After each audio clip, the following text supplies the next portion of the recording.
কান্দে কান্দে দোয়া করবো, আল্লাহ শরীর মতো রোজা রাখতে পারি নাই, তুমি একটু তখন আমাদের গুলো আমাদের কবুল করো। আর সামনে বছর থেকে আরো ভালো মতো যেন রোজা রাখতে পারি, তোমার হুকুম পালন করতে পারি। আল্লাহ তুমি আমাদেরকে তৌফিক দেয়া দাও। এই জন্য দোয়া করতে থাকবো, আল্লাহর কাছে সাহায্য চাইতে থাকবো।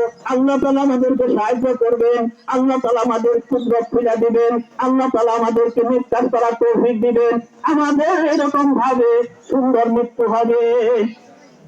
মৃত্যুর সময় কিন্তু শয়তানে ধোঁকা দেয়, যারা বস্তার মানুষ, খারাপ মানুষ, আল্লাহর হুকুম মানে নাই, হুকুম কথা তরিকা মতো চলে নাই, আল্লাহকে রাজি খুশি করতে পারে নাই, তাদেরকে আল্লাহ তাআলা এরকম শয়তান আছে, শয়তান এসে এরকম পানি পিপাসা হয়, শয়তানে পেশাব করে এরকম নিয়ে আসে যে খাও পানি নিয়ে আসবি, ওই পানি খায়, এরকম কালেমা নসিব হয় না, আর মৃত্যু খুব কষ্ট হয়ে যায়, খুব কষ্ট। কালেমা পড়তে চাইলে পড়তে পারবে না, আল্লাহ না পড়বার দেয়।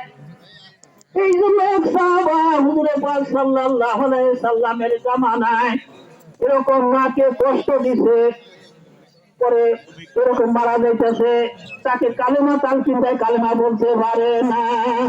পরে কি হয়েছে, বুঝছে কালেমা বলতে পারে না, বললো যে তার মার সাথে বেদবি করছিল, তার মায়ের সাথে ডাকো। এইটা বললো যে তোমার ছেলে মারা গেছে, তুমি মাফ করে দাও। না, আমি মাফ করে দিব না। হুজুর পাক সাল্লাল্লাহু আলাইহি সাল্লাম বললেন সাহাবাদেরকে, তোমরা কিছু কাঠ নিয়ে আসো, কে করে মুক্তার পুরা দিব। তখন তার মায়ের দয়ার শেষ নাই। দুনিয়ার মধ্যে আসলে মা বাবা আছে কি জিনিস, এরা যত অপরাধ করেন আবার গেলে কি করে ফিরে দেয় না। মা বাবা কেউ আল্লাহ তাআলা বেশি ভালোবাসেন, সুবহানাল্লাহ। সবাই করে যে এরকম ভাবে কি বলতে চাইছিলেন।